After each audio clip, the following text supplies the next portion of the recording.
नमस्कार, मैं हूं मोहन तिवारी और आज के मुद्दे में आपका स्वागत है। आज का मुद्दा है एनआईए पर उलझन। जी हां, छत्तीसगढ़ में बीते दिनों ऐसी घटनाएं सामने आई जिसमें बीजेपी नेताओं को निशाना बनाया गया और नक्सलियों ने उन्हें मौत के घाट उतार दिया। इस पूरे मामले में बीजेपी आक्रामक है। जेपी नड्डा ने सभा ली तो इस बात का जिक्र किया। जो मृतक जन के परिजन थे उनसे बीजेपी नेताओं की मुलाकात हुई और आज एक जंगी प्रदर्शन हमें जगदलपुर में देखने को मिला जिसमें आईजी कार्यालय को घेरने की कोशिश की गई। लेकिन उन सब के बीच सरकार ने एक बड़ा दांव चल दिया है और अब कांग्रेस की सरकार एनआईए जांच के लिए राजी हो गई है। उसने एक पत्र भी केंद्र को भेज दिया है। लेकिन इस एनआईए जांच से बीजेपी संतुष्ट नहीं है, ऐसा लग रहा है। जो बयान नेताओं के आए हैं उससे ये बात साफ है कि एनआईए जांच को लेकर अभी भी उलझन है। इसी पर हमारी चर्चा केंद्रित है। मिलते हैं उन मेहमानों से जो इस चर्चा में हमारे साथ रहेंगे। हम बहुत स्वागत करते हैं। स्टूडियो में हमारे साथ कांग्रेस का प्रतिनिधित्व करने के लिए मौजूद हैं कन्हैया अग्रवाल जी, जो कि महामंत्री हैं कांग्रेस के। बीजेपी का पक्ष रखने के लिए हमारे साथ मौजूद हैं राजीव चक्रवर्ती जी, जो कि बताएंगे कि बीजेपी का क्या तर्क है, वो एनआईए जांच के पक्ष में है कि नहीं है। इसके अलावा एक्टिविस्ट के रूप में बस्तर से हमारे साथ जुड़ रहे हैं शुभ्रांशु चौधरी जी। तो ये तीनों मेहमान हमारे साथ हैं और इस चर्चा को शुरू करते हैं, क्योंकि ये जो घटनाएं पिछले दिनों हुई है वो राजनीतिक रूप ले चुकी हैं, आरोप प्रत्यारोप हो रहे हैं, लेकिन अब जांच की बात पर भी सियासत हमें देखने को मिल रही है। सबसे पहले हम रुख करेंगे बीजेपी की ओर। हमारे साथ राजीव चक्रवर्ती जी हैं। चक्रवर्ती जी, पहले बीजेपी नेताओं की सिलसिलेवार घटनाएं हुई, उसके बाद हम देख रहे हैं कि आप लोग ने प्रदर्शन किया। अब प्रदर्शन के पहले सरकार तो जांच के लिए रेडी हो गई, जांच के लिए तैयार हो गई। एनआईए जांच के आदेश के पत्र जो हैं वो लिख दिए गए हैं, फिर भी आप लोग को आपत्ति हो रही है। क्या उलझन क्या है इसमें? देखिए मोहन जी, सबसे पहले तो मैं अपने दिवंगत जो कार्यकर्ता उनको नमन करता हूं आपके लोकप्रिय चैनल के माध्यम से। और बड़ी दुखद घटना है। देखिए, जो हम तो लाल आतंक और हरा आतंक के खिलाफ लगातार लड़ रहे हैं और समूल नष्ट करना चाहते हैं और इसमें कोई राजनीति नहीं चाहते, लेकिन भूपेश बघेल जी जरूर इसमें राजनीति करते हैं। जब झीरम कांड हुआ तो उन्होंने कहा कि मेरे पास 24 घंटे के अंदर मैं पटाक्षेप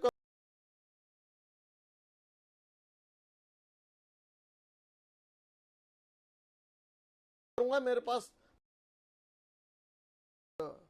यूपीएस की समय की थी या मोदी जी के समय थी। उन्होंने कहा कि एनआईए पर मुझे भरोसा नहीं है, एनआईए की रिपोर्ट अभी तक नहीं आई है, बयान क्यों नहीं लिए। लेकिन अचानक जब हमारे कार्यकर्ता टारगेट किलिंग हो रहे हैं, लगातार भारतीय जनता पार्टी के कार्यकर्ताओं के घर में मृत्यु का, दहशत का चिट्ठी फेंकी जा रही है और 4 कार्यकर्ताओं की निर्मम हत्या की गई, उसके बाद अचानक एनआईए के प्रति प्रेम जागना। और सबसे बड़ी दुखद पहलू है मोहन जी कि वहां के जो जितने भी बस्तर क्षेत्र के जो नक्सली उपद्रवी जो जिले हैं, वहां के कलेक्टर और सुपरिटेंडेंट ऑफ पुलिस ने कह दिया है कि हम आपकी सुरक्षा नहीं कर सकते, आप कहीं पर जाइए मत। मतलब ये एक तरफा दिख रहा है कि नक्सलियों के आड़ में भारतीय जनता पार्टी की राजनीतिक गतिविधियों को रोकने का प्रयास किया जा रहा है। और पुलिस कहती है, हालांकि देखिए, हमको छत्तीसगढ़ पुलिस पे भरोसा नहीं है, क्योंकि रायपुर शहर में दिन दहाड़े हत्याएं हो रही है, चोरी बलात्कार हो रहे हैं, कोई सुनवाई नहीं हो रही। वो तो सुदूर नक्सलाइट क्षेत्र है, तो वहां के एसपी ने कह दिया कि हम आपकी सुरक्षा नहीं कर सकते। तो ये सूरत हाल है इस प्रदेश का कि जहां राजधानी में लोग सुरक्षित नहीं है और नक्सली क्षेत्र में तो सवाल ही नहीं, उन्होंने हाथ खड़ा कर दिया। तो इसी बात को लेकर कल 18 तारीख को हम लोग प्रदर्शन करेंगे और 2 घंटे का चक्का जाम हर विधानसभा क्षेत्र में करेंगे। बस्तर क्षेत्र को छोड़ के पूरे 78 विधानसभा क्षेत्र में हमारा चक्का जाम होने जा रहा है। एक एक विधानसभा में 5-5 जगह नागरिकों को असुविधा होगी, लेकिन हम कार्यकर्ताओं की पीड़ा और जो नक्सलाइट को ये सूचना पहुंचाना चाहते हैं, ये खबर देना चाहते हैं कि खबरदार हो जाओ, अब आपको चुन चुन कर मारा जाएगा। जी, चलिए, तो शायद बीजेपी को ये लग रहा है कि यहाँ पर दोहरा मापदंड है और इसीलिए इसे मुद्दा बनाने की कोशिश की जा रही है। हालांकि जांच से तथ्य सामने तो आएंगे ही। हमारे साथ कन्हैया अग्रवाल जी हैं। कन्हैया जी, बीजेपी की जो आपत्ति है, इससे कितने हद तक आप लोग सहमत हैं? एक समय था जब आप लोग एनआईए जांच से सहमत नहीं थे, यानी एनआईए जो जांच करती है वो नक्सलियों के द्वारा जो कारित की गई घटना है उसका पक्ष को जांच करती है, कोई राजनीतिक साजिश जैसी बात को जांच नहीं करती। इसी बात पर कांग्रेस को आपत्ति थी। अब ये जब बीजेपी नेताओं के साथ हुआ है तो भी एनआईए जांच हो रही है, इस पर भी आपत्ति हो रही है। क्या कहेंगे, कांग्रेस का क्या पक्ष है? सबसे पहले तो मैं दिवंगत आत्माओं के प्रति अपनी श्रद्धांजलि अर्पित करता हूं। और अलग अलग दो तीन विषय अभी राजीव भाई ने उठाए हैं। एक तरफ छत्तीसगढ़ पुलिस पर भरोसा नहीं है कि छत्तीसगढ़ पुलिस किसी की सुरक्षा नहीं कर सकती है। उन्होंने कहा कि एसपी कह रहे हैं कि हम आपको सुरक्षा नहीं दे सकते हैं। मैंने जहां तक अखबारों में बयान पढ़ा है, अधिकारियों ने स्पष्ट रूप से कहा है कि बस्तर के सुदूर क्षेत्रों में जो लोग दौरा करने जा रहे हैं राजनीतिक की, वो इसकी पूर्व सूचना दे ताकि आपकी सुरक्षा की व्यवस्था की जा सके। सुरक्षा देने से इनकार नहीं किया, कहा है कि हमको जानकारी देके जाए ताकि आपको सुरक्षा दी जा सके। दूसरी तरफ जो है एनआईए की जब बात होती है, एनआईए की अभी आपने कहा कि वो राजनीतिक जो है उस क्या साजिश थी उसकी जांच नहीं कर रही थी। इस बात को लेकर के कांग्रेस ने आपत्ति की थी, एनआईए की जांच पर आपत्ति नहीं की थी। दूसरा यह है कि एनआईए की जांच के साथ साथ यदि कांग्रेस ने एसआईटी गठित की थी सरकार बनने के बाद, भूपेश बघेल जी की सरकार बनने के बाद एसआईटी गठित हुई, एसआईटी के माध्यम से यदि जांच की जा रही थी तो उस पर आपत्ति भारतीय जनता पार्टी के लोगों की थी। आखिर जांच पर आपत्ति क्यों? जांच अलग अलग एजेंसियां कर रही, वो भी एजेंसी कर रही थी, ये भी थी। कहीं ना कहीं मन में कहीं चोर था जिसकी वजह से उस जांच पर इनको आपत्ति थी। ये हाईकोर्ट गए, हाईकोर्ट जाकर के उस जांच पर स्टे करवाया, और अब जब हमने एनआईए को ही दे दी जांच तो उस पर भी आपत्ति कि एनआईए को क्यों दे दिया है। एक तरफ ये भी है कि पुलिस जांच करेगी तो पुलिस जो है निकम्मी है, पुलिस कुछ नहीं कर सकती है, यदि एनआईए को दे रहे हैं तो उस पर भी आपत्ति है। और यहाँ जो भारतीय जनता पार्टी के कार्यकर्ताओं की हत्या हुई है, निश्चित रूप से कोई भी हत्या हो, चाहे भाजपा के कार्यकर्ता की हो या आम नागरिक की हो या कांग्रेस के लोगों की हो, वो बेहद दुखद है, उस पर कार्रवाई होनी चाहिए, हो रही है।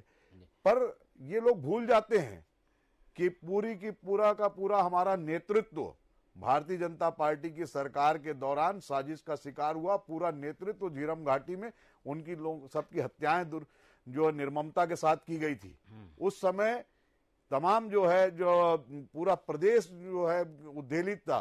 तब भारतीय जनता पार्टी के लोग उसको कांग्रेस की आंतरिक कला बता करके जांच से भाग रहे थे। और आज भी उस हत्याकांड की जांच के लिए जब एसआईटी की बात हुई तो इन्होंने ही विरोध किया, भारतीय जनता पार्टी ने, कि हमको एसआईटी नहीं चाहिए। इनके अध्यक्ष हाईकोर्ट चले गए, स्टे लेकर के आ गए।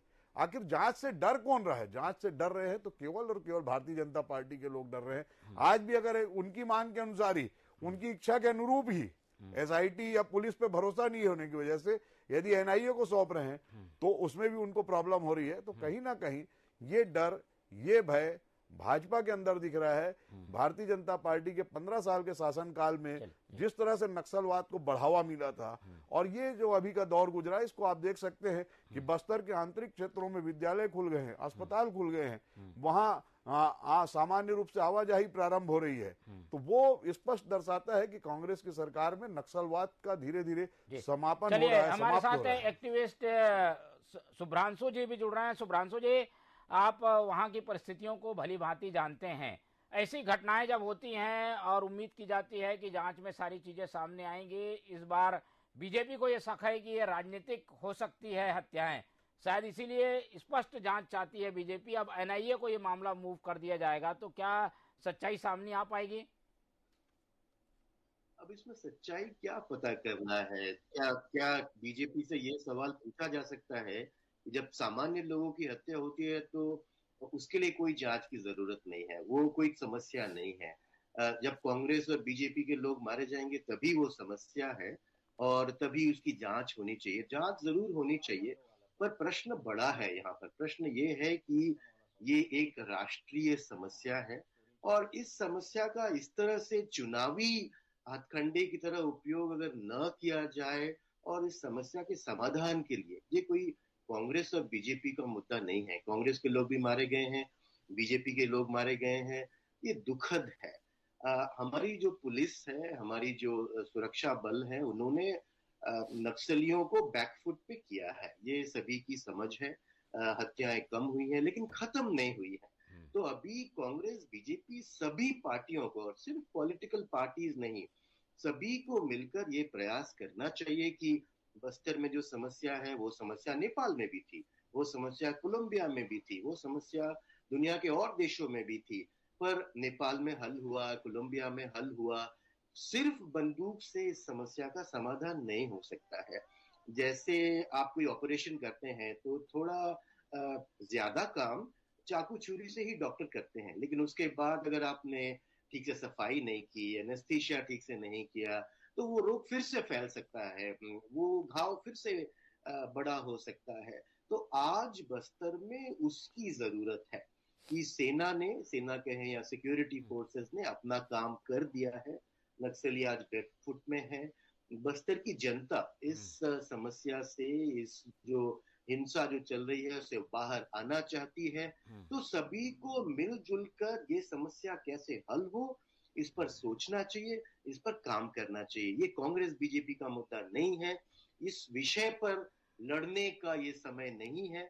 तो कांग्रेस और बीजेपी दोनों के साथी यहाँ पर हैं। दोनों से हमारा ये अनुरोध है कि सबसे गलतियां होती है, कांग्रेस से गलतियां होती है, बीजेपी से गलती होती है, लेकिन ये समय इसका उपयोग करके एक राजनीतिक अस्त्र की तरह इसका उपयोग करने का नहीं है। ये समय है साथ आने बीजेपी का से और इस समस्या को हल करने का। बीजेपी से इस बारे में सही स्पष्ट जानकारी मिलेगी। बीजेपी आखिर चाहती क्या है?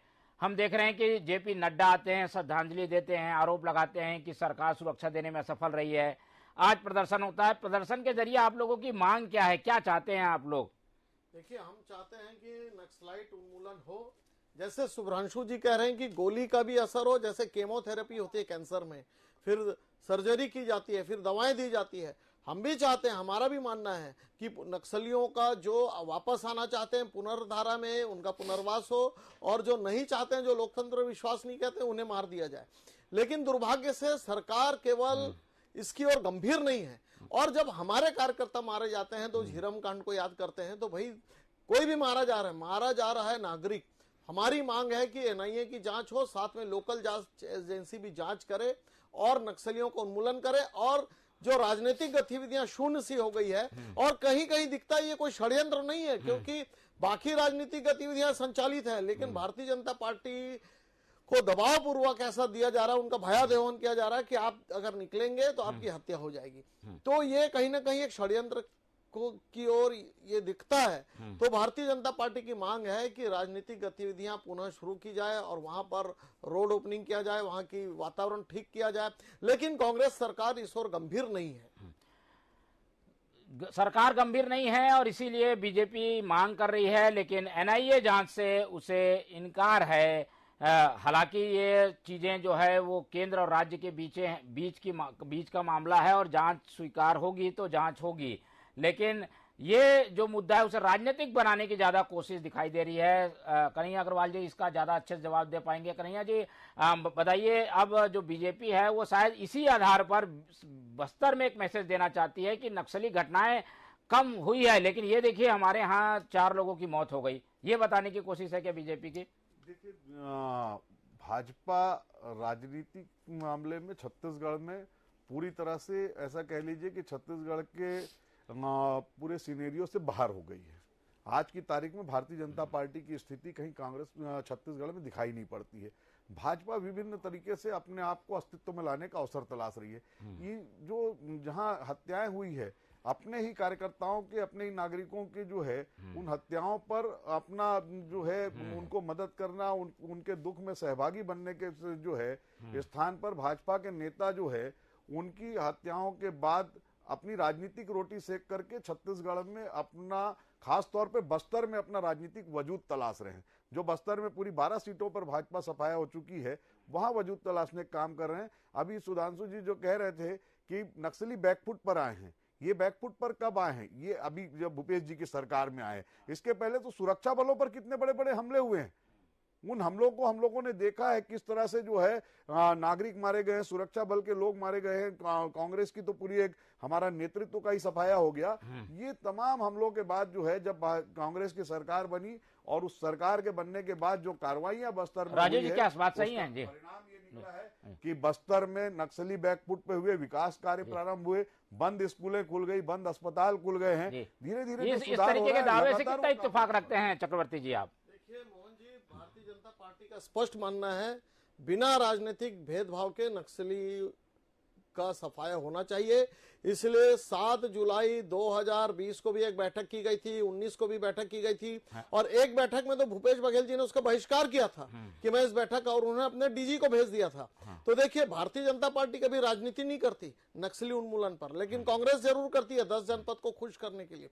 आज जो आपको दिख रहा है, जो सूरत हाल दिख रहा है, ये 4 साल का परिणाम नहीं है, ये पिछले 15 वर्षों का परिणाम है कि जब हमारी सरकार लगातार दवा के द्वारा, दर्द के द्वारा इसका इलाज कर रही नक्सलियों का। और आपको अगर लगता है कि 4 वर्ष में जादू की छड़ी से नक्सलाइट बैकफुट हो रहा है, ऐसा नहीं हुआ साहब। जो कमांड, सेंट्रल कमांड एजेंसी है, 7 राज्यों की संयुक्त कमांड के फोर्स, जो डीजी इंटेलिजेंस बैठते हैं, डीजी ऑपरेशंस बैठते हैं, सारे पुलिस अर्धसैनिक बल के लोग उसको लेकर व्यापक कार्य कर रहे हैं पिछले 12-15 वर्षों से। उसीलिए कहीं कहीं पर नक्सलाइट बैकफुट पर है। लेकिन शुभ्रांशु जी ने सही कहा है कि खत्म नहीं हुआ है, कम हुआ है। तो हमारी कोशिश है, कम होना भी तो सफलता है जी। उसके लिए केंद्र हमारी लगातार बैठकें कर रही है। अमित शाह जी ने अभी भी बैठक लिया 6 महीना पहले। वो सारी चीजें ठीक है, लेकिन अभी जो स्थितियां बन रही है जिसमें बीजेपी नेताओं को एक तरीके से निशाना बनाया जा रहा है। पंच की तो हत्याओं की संख्या काफी ज्यादा है, सरपंच है, मंडल अध्यक्ष है। ऐसे में तो आप लोग प्रचार नहीं कर पाएंगे, वहां पर अपनी जमीन जो तैयार करनी है वो नहीं कर पाएंगे। शायद ये हत्याओं का सिलसिला उससे जुड़ा हुआ है क्या? बिल्कुल मोहन जी, हमारा वही मांग है कि केवल और केवल भारतीय जनता पार्टी के कार्यकर्ताओं को, नेताओं को क्यों निशाने पर लिया जा रहा है, और पुलिस मौन क्यों है? पुलिस की जो बॉडी लैंग्वेज है वो भी बिल्कुल शून्य सा है। यही एक षड्यंत्र की ओर दिखता है। इसीलिए हमारे कार्यकर्ता उद्वेलित है, नागरिक उद्वेलित है। इसी परिप्रेक्ष्य में आज बस्तर घेरा हुआ, आईजी बस्तर का घेरा हुआ, और कल पूरे छत्तीसगढ़ के 78 जिलों में प्रदर्शन होगा, चक्का जाम होगा जी। चक्का जाम की तैयारी है। आज तो केवल एक बानगी थी जगदलपुर के प्रदर्शन, लेकिन आप लोग ने भी अपना काम कर दिया। जो जांच चाह रहे थे वो जांच दे दी, केंद्र की एजेंसी है, अब उस पर तो विश्वास करना चाहिए। चक्रवर्ती जी क्या कहेंगे? कन्हैया जी, उस पर भी विश्वास नहीं है बीजेपी को? उसमें हम क्या कह सकते हैं कि इनको अगर अपनी पार्टी पर, अपने ही सरकार पर, अपने ही नेतृत्व पर भरोसा नहीं है तो ये तो उनकी चिंतन का विषय है, हमारा चिंता का विषय नहीं है। हमारी सरकार राज्य को खुशहाल, राज्य को सुरक्षित रखने के लिए, खास तौर पर बस्तर में पूरी तरह से नक्सलवाद का उन्मूलन करने के लिए, बस्तर के विकास के रास्ते खोलने के लिए, बस्तर को एक तरह से वापस पुनर्जीवन देने का काम सरकार ने किया, और वो सरकार अपना काम को बहुत तेजी से कर रही है। कहीं पर भी ये बार बार जो भाजपा के नेता लोग बोल रहे हैं कि हमारे नेताओं को टारगेट किलिंग किया जा रहा है, कि ये क्या ये कहना चाहते हैं कि कांग्रेस के नेताओं को टारगेट किलिंग किया जाए? मतलब एक तरह से ये मांग हो रही है कि भाई हमारे खाली क्यों है, वहां केवल भाजपा, हर वर्ग के लोग नक्सल उन्मूलन, नक्सलियों का शिकार हुए हैं। उस दौरान भाजपा के लोगों के जबान पे ताला लग गया था जब सुरक्षा बल के लोग मारे जा रहे थे, जब कांग्रेस के लोग मारे जा रहे थे। अभी सुधांशु जी कह रहे थे कि दोनों पार्टियों के लोग केवल अपनी अपनी पार्टी की बात करते हैं। सुरक्षा बलों की जब हमले हुए हैं उस दौरान भी हम लोगों ने बहुत आंदोलन किए हैं, लगातार प्रदर्शन किए हैं, छत्तीसगढ़ बंद भी हुआ था। पर नहीं, आप लोग रोकने में क्यों सफल नहीं हो पा रहे? हर नागरिक की सुरक्षा करने की जिम्मेदारी है। जब 4-4 लोग, अगर मंडल अध्यक्ष के स्तर के लोग की हत्या हो जाएगी तो आदमी प्रचार और राजनीति वहां कैसे कर पाएगा? आदरणीय सुधांशु जी कह रहे थे कि नक्सली बैकफुट पे हुए, लेकिन पूरी तरह नक्सलवाद समाप्त नहीं हुआ है। मैं वही कह रहा हूं कि 15 साल की ये बात कर रहे हैं, 15 साल में जो कुछ नहीं हो पाया, यदि 4 वर्ष में वहां नक्सल घटनाओं में आज जो है मुझे ऐसा लगता है, मैं आंकड़े में लेकर के नहीं बैठा हूं, लेकिन नक्सल घटनाओं में यदि 80-90% तक की कमी आई है तो ये सरकार की बहुत बड़ी सफलता है। जो घटनाएं हो रही है निश्चित रूप से दुखद है, इन घटनाओं पर रोक लगने की आवश्यकता है, और उसके लिए भी सरकार पूरी जिम्मेदारी के साथ काम कर रही है। नहीं, सरकार तो काम कर रही है, लेकिन ये टारगेट क्यों बीजेपी के लोग हैं? जी, कहीं कोई टारगेट किलिंग नहीं है। बीजेपी के लोग केवल और केवल अपना राजनीतिक वजूद तलाशने के लिए बस्तर में किसी तरह से जो है पूरे के पूरे जो सफाया हो चुका है, वैसे तो पूरे छत्तीसगढ़ में सफाया हो चुका है, केवल 14 सीट पर भारतीय जनता पार्टी है, बस्तर में शून्य है, तो उस शून्य को सहानुभूति क्या, कोई सहानुभूति लेने की कोशिश है? ये पूरी हो रही है, इनका कोई जो है संवेदना, कार्यकर्ता लगातार टारगेट में, और हम लड़ाई करेंगे। ये संवेदना केवल और केवल अपनी पार्टी की राजनीतिक संवेदना, मतलब ये सिंपैथी कार्ड है, ये कह रहे हैं शायद। केवल राजनीतिक जमीन बिल्कुल नहीं है प्रयास हो मोहन रहा जी। है और बताइए इनकी चक्रवर्ती जी। ये बिल्कुल इसमें सफल नहीं हो पाएंगे। भारतीय क्योंकि जनता राजनीतिक पार्टी जमीन को तलाशने खत्म के करने लिए की साजिश आप चल रही है बस्तर शांत और हो हमें रहा है, आश्चर्य है उस शांत बस्तर कि को अशांत आतंकवादी करने का जो लाल काम हो रहा है, आतंकियों के ये साथ अशांत करने वो का काम अदृश्य चाहे हाथ बस्तर क्यों है, को, वो या अदृश्य पूरे लोग प्रदेश को कौन है जो ऐसे नक्सलाइट को अशांत करने के सपोर्ट काम कर को रहे जनता हैं, स्वीकार वो नहीं अर्बन करेगी, नक्सलाइट न कौन सरकार है ऐसे अशांत जो करने की उनको प्रक्रिया को स्वीकार इंफॉर्मेशन करेगी। दे रहे हैं। ये बहुत दुखद है। अगर जो आप शांति भारतीय मिली जनता है इस पार्टी सरकार को में, सफाया वो करेंगे, शांत फिजा कल को के अशांत आपको करने भी का प्रयास आपकी भी अलग-अलग नंबर आएगी। तरीके से हुआ है। हम तो चाहते हैं कि पहले हम राजनीतिक लोगों ने देखा गतिरोध था, खत्म कोंडागांव को होकर अशांत करने का प्रयास हुआ और ये भारतीय लगातार जनता अलग-अलग पार्टी मामलों के को लेकर टारगेट के किलिंग बंद हो। अशांति फैलाने का प्रयास कर रहे हैं। नहीं, और टारगेट सरकार किलिंग इस क्यों बात की को जाएगी, आखिर वजह क्या लगता है आपको? ताकि भारतीय जनता पार्टी की राजनीतिक गतिविधियां बंद हो जाए और कांग्रेस को क्लीन स्वीप ऐसा है क्या कन्हैया जी? कांग्रेस को तो पूरा क्लीन स्वीप नहीं, अभी है, नहीं है। जिसके पास क्लीन स्वीप नहीं है वो चिंता करेंगे। जी, कांग्रेस चलिए, पूरी 12 सीटों पर है बस्तर की, जी। वहां एक चलिए सुधांशु जी से समझ लेते हैं। सुधांशु जी, ये बार बार समझ में आता है कि नक्सली जो है राजनीतिक दलों को टारगेट करते हैं। पहले कांग्रेस के ऊपर हमला हुआ, अब बीजेपी पर एक तरीके से पिछले कुछ सालों में घटनाएं बढ़ी है। ये वजह क्या मानते हैं? राजनीतिक टारगेट बीजेपी क्यों है अभी? क्या केंद्र सरकार की नीतियों से असंतुष्ट है नक्सली? देखिए, ये माओवादी एक राजनैतिक लोग हैं, उनकी राजनीति हिंसा की राजनीति है, पर वो राजनीतिक रूप से समय समय पर निर्णय लेते हैं और उस तरह से अपनी गतिविधि करते हैं। जो यहाँ हिंसा कम हुई है पिछले कुछ सालों में, उसमें सिक्योरिटी फोर्सेस का योगदान है, पर जो सबसे ज्यादा योगदान है वो समझने की जरूरत है कि माओवादी के दो सिद्धांत हैं। पहला है प्रोट्रैक्टेड पीपुल्स वॉर, मतलब लंबा जनयुद्ध, और दूसरा होता है संयुक्त मोर्चा यानी यूनाइटेड फ्रंट। पिछले 2-3 सालों में जिससे नेपाल में शांति आई थी, माओवादियों का झुकाव लंबे जनयुद्ध से संयुक्त मोर्चा की तरफ हुआ है। आप देख रहे होंगे जगह जगह वो लोग अपने फ्रंट बना रहे हैं, वो लीगल फ्रंट्स में अपने लोग घुसा रहे हैं। नेपाल में उन्होंने इसी रास्ते से एक धर्मनिरपेक्ष लोकतंत्र के लिए बातचीत की और वहां पे शांति आई। यहाँ पर संयुक्त मोर्चा करके माओवादी ट्राइबल राइट्स पर बात करना चाहते हैं, जल जंगल जमीन पर बात करना चाहते हैं, और वो इसलिए भी कर रहे होंगे क्योंकि वो बैकफुट में है। तो इस समय का उपयोग करके यहाँ पर पूर्ण शांति लाने का समय है, इसको समझकर साथ काम करने का समय है, न कि एक दूसरे पर आरोप और प्रत्यारोप का, जो कि कांग्रेस और बीजेपी के साथ ही करते हुए दिख रहे हैं। यहाँ हमको समझने की जरूरत है। ये 40 साल से समस्या चल रही है, लेकिन इसके समाधान का इससे बढ़िया समय न पहले था और न 2-3 साल बाद रहेगा। माओवादी संयुक्त मोर्चा कर रहे हैं, इसलिए हिंसा कम हो रही है। उसमें संयुक्त किससे वो मोर्चा बना रहे हैं? किस तरीके का ये मोर्चा है? तो समझकर इसको हल करने के लिए साथ आने का ये समय है, न कि आपस में लड़ने का। नहीं, लेकिन बीजेपी कांग्रेस तो टारगेट में है, ये कैसे फिर संयुक्त मोर्चा? किस ढंग से वो मुख्य धारा में आना चाहते हैं जब बीजेपी के नेताओं को वो मौत के घाट उतार रहे हैं, ऐलानियां मार रहे हैं, पर्चे फेंक रहे हैं? ये तो उन्होंने पहले कांग्रेस के साथ किया है, अभी बीजेपी के साथ कर रहे हैं। वो एक पॉलिटिकल पार्टी है, वो स्ट्रेटेजी बनाते हैं, उस पर मैं कोई टिप्पणी नहीं करना चाहता हूँ, ये गलत है, उनको नहीं करना चाहिए। पर जो साथ में वो कर रहे हैं उसको हमको देखना चाहिए कि माओवादी लंबे जनयुद्ध की रणनीति से हटकर संयुक्त मोर्चा की रणनीति कर रहे हैं, जगह जगह अपने फ्रंट्स बना रहे हैं, लीगल तरीके से मुद्दे लोगों से उठवा रहे हैं। उस बातचीत को एक लॉजिकल कंक्लूजन तक लेकर जाने की यहाँ जरूरत है, और उसके लिए कांग्रेस, बीजेपी तथा नहीं तो क्या माने चौधरी जी, नेपाल की तरह वो भी क्या चुनाव में भी उतर सकते हैं क्या? ये भी एक तरीके का कदम है आगे? मैं सुन नहीं पाया, एक बार फिर से बोलिएगा। शुभ्रांशु जी, क्या ये इस तरीके का जो वो परिवर्तन कर रहे हैं, संयुक्त मोर्चा बना रहे हैं, क्या ये माने वो नेपाल की तरह मुख्य धारा में लोकतंत्र के में आना चाहते हैं? आने वाले दिनों में चुनाव लड़ते दिखाई देंगे क्या? हमारी यही समझ है कि नेपाल में ये कार्यक्रम 2003-2002 में शुरू हुआ और 2-3 साल लगे और 2006 में बातचीत के बाद वहां शांति आई। यहाँ पर भी सिलगेर आंदोलन जो एक उनको स्पार्क मिला, वहां के बाद उन्होंने संयुक्त मोर्चा की रणनीति पर ज्यादा ध्यान देना शुरू किया है। जगह जगह लोगों के ये फ्रंट बना के लीगल मांगे उठा रहे हैं। यहाँ रोड नहीं बनना चाहिए तो क्यों नहीं बनना चाहिए? नहीं तो क्या वो चुनाव में आ सकते हैं क्या? ये माने चुनाव में आ सकते हैं क्या वो? आपकी आवाज नहीं आ पाई, फिर से पूछिएगा। चुनाव में उतर सकते हैं क्या नक्सली, ये मान के चले? वो तो जब ऑफिशियल बातचीत शुरू होगी। आज तो आप देख रहे हैं कि नेपाल का जो राष्ट्रपति है वो एक माओवादी है। तो वो उसी दिशा में यहाँ बातें चल रही हैं, ऐसा हम लोगों की समझ है।